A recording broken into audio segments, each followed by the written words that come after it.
병원 복도 끝에 가선우의 단독 병실이 보이고 고요함 속에 팽팽한 긴장감이 감돌고 있습니다. 침대에 누운 가선우는 멍한 눈으로 천장을 응시하며 깊은 생각에 잠겨있죠. 손은 이불을 꽉 쥐고 있고 숨소리는 굉장히 불규칙해 보입니다. 그때 병실 문이 조심스럽게 열리며 이돈이 들어오는데요. 손에는 서류 봉투 하나가 들려있고 무표정한 얼굴로 천천히 걸어 들어옵니다. 이돈이 문을 닫고 침대 옆 의자에 앉으며 가선우를 바라보다 말합니다.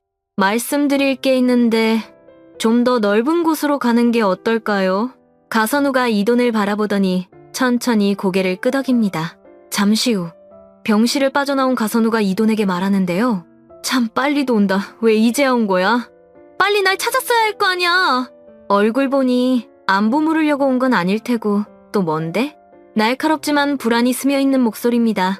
이돈이 잠시 가선우를 바라보다 입을 떼는데요. 부사장님께 중요한 얘기를 전달드리러 왔습니다. 조금 놀라실 수도 있으니 마음 단단히 먹고 들으세요. 교수님이 회사에서 부사장님을 몰아내려는 계획을 세우고 있는 것 같습니다. 조심하셔야 될 것 같아서요. 그냥 소문 정도로 말씀드리는 게 아니에요. 이돈의 말에 가선우의 눈썹이 미세하게 떨립니다. 이후 몸을 일으키며 이돈을 뚫어지게 쳐다보는데요. 그게 무슨 말이야? 그럼 내가 지금 누나한테 속고 있다는 거야? 믿기 힘든 상황에 점점 분노하며 말합니다. 이변, 지금 나한테 한 말 진짜야? 누나가 나를 버리려고 하고 있다고? 나를 이용까지 해가면서? 내가 누나 때문에 무슨 짓까지 했는데 나한테 이런다고? 가선우의 목소리가 점점 커집니다. 이돈은 고개를 살짝 숙이며 대답을 피하죠. 이후 갑자기 몸을 앞으로 숙이는 가선우인데요. 정말 그게 사실이라면 이대로 있다가 누나한테 죽을 수도 있겠어. 누나가 나를 죽일 수도 있겠다고? 더욱 떨리는 목소리로 말합니다. 이변, 뭔가 방법이 없어? 내가 죽게 생겼는데 이렇게 가만히 있을 순 없지. 내가 안 죽으려면 뭘 해야 하는지 말해줘. 제발 알려줘. 이변, 설마 내가 죽길 바라는 건 아니지? 가선우의 눈이 절박함으로 가득 차 있죠. 이변한테 내가 이제까지 실수 많이 했는데 용서해줄 수 있지? 가선우는 숨을 몰아쉬며 말을 잇습니다. 이돈은 그런 가선우를 말없이 바라보죠. 이후 무언가를 고민하는 듯 입술을 굳게 다물어버리는데요. 가선우가 그 침묵을 견디지 못하겠다는 듯 손으로 얼굴을 문질러댑니다. 그러다 갑자기 눈을 크게 뜨는 가선우인데요. 그래, 김영란. 나 김영란을 만나게 해줘. 이후 급하게 말을 이어갑니다. 김영란이라면 방법을 알 거야. 지금 당장 누나와 맞설 수 있는 사람이 김영란 뿐이잖아.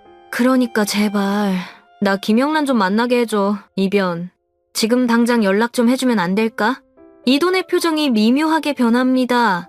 그는 잠시 가선우를 응시하더니 천천히 고개를 끄덕이죠. 알겠습니다, 부사장님. 제가 사모님께 연락해보겠습니다. 이돈의 눈빛에 알 수 없는 계산이 스쳐갑니다. 잠시 뒤 이돈이 어두운 사무실 한쪽에서 전화기를 들고 있는데요. 수화기 너머로 차분하고 날카로운 영란의 목소리가 들립니다. 이돈이 낮은 목소리로 말하죠. 가선우가 사모님을 만나고 싶어 합니다. 이 기회를 이용해보는 게 어떻겠습니까? 가선우를 우리 편으로 끌어들인다면 가선영을 견제하는 데 큰 도움이 될 겁니다. 이후 전화기 너머에서 영란의 웃음소리가 작게 들리는데요. 기다리던 상황이 생각보다 빨리 오네요. 자신감으로 가득 찬 목소리로 말합니다. 그럼 태어나는 대로 바로 데리고 와주세요, 변호사님. 가선우가 그만큼 절박하다면 이 게임은 우리가 원하는 방향으로 흘러갈 거예요. 일단 그 전에 할 수 있는 모든 준비는 제가 할게요. 이돈이 대답합니다. 그럼 준비됐을 때 바로 연락드리겠습니다. 그리고 전화를 끊으며 창밖을 바라보는 이돈입니다. 앞으로 벌어질 일들을 예감하듯 표정이 굳어있죠. 며칠 뒤 영란이 있는 곳에 문이 열리며 가선우가 들어옵니다. 얼굴이 병원에서보다 더 초췌해 보이는 가선우죠. 퇴원한 지 얼마 안 된 탓인지 옷도 헐렁하고 걸음걸이도 불안정해 보입니다. 영란이 책상 뒤에 앉아 가선우를 바라보는데요. 눈빛은 날카롭지만 입가엔 미세한 미소가 걸려 있습니다. 가선우가 먼저 입을 떼기 시작합니다. 내가 얼마나 찾았는지 알아? 내가 지금까지 누나에게 속아서 너한테 많은 실수를 한 것 같아 용서해줄 수 있지? 떨리는 목소리로 계속 이어갑니다. 지금까지의 내 행동들 모두 용서해줬으면 좋겠는데 진짜 진심이야. 내가 잘못했어, 김영란. 지금 내 모습 보이지? 나 진짜 반성 많이 했다니까? 이후 고개를 숙이는 가선우입니다. 영란이 자리에서 일어나 천천히 가선우에게 다가가는데요. 그녀의 발소리가 사무실 안에 작게 울려 퍼집니다. 가선우, 네가 나를 죽이려고 했던 걸 쉽게 용서할 수 있을 것 같아? 절대 용서는 할 수 없지. 차갑게 계속 말을 이어갑니다. 그런 짓을 하고도 내 앞에 설 수 있다고 생각한 거예요? 가선우의 얼굴이 순간 굳어지는데요. 숨을 깊게 들이마시더니 갑자기 무릎을 꿇는 가선우입니다. 나 어머니 아들이잖아. 내 어머니면 아들 살려줘야지. 안 그래, 엄마? 누나한테서 살아남을 수만 있다면 엄마가 시키는 대로 다 할게. 제발, 진짜로. 나 진짜 죽을까봐 너무 무섭다니까? 다시 한번 고개를 숙이며 말합니다. 아니면 누나를 죽여줄 순 없을까? 그게 가장 깔끔할 것 같지 않아? 제발 부탁이야. 지금은 너만 나를 구할 수 있어. 그러니까 제발 목숨 좀 살려줘.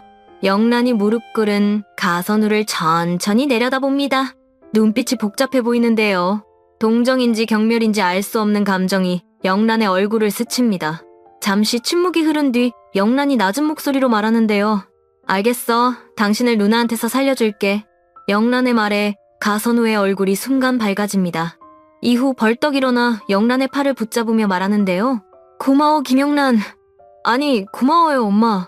내 목숨을 구해줘서 고마워. 내가 어떻게 보답해야 할까? 가선우의 목소리가 기쁨과 안도감으로 가득합니다. 영란은 단호하게 그의 손을 떼어내며 한 걸음 물러서죠. 그리고 앞으로는 나한테 접근하지 말았으면 좋겠어. 그냥 내 연락을 기다리면서 그저 조용히 기다리고 있으면 되는 거예요. 알겠어요?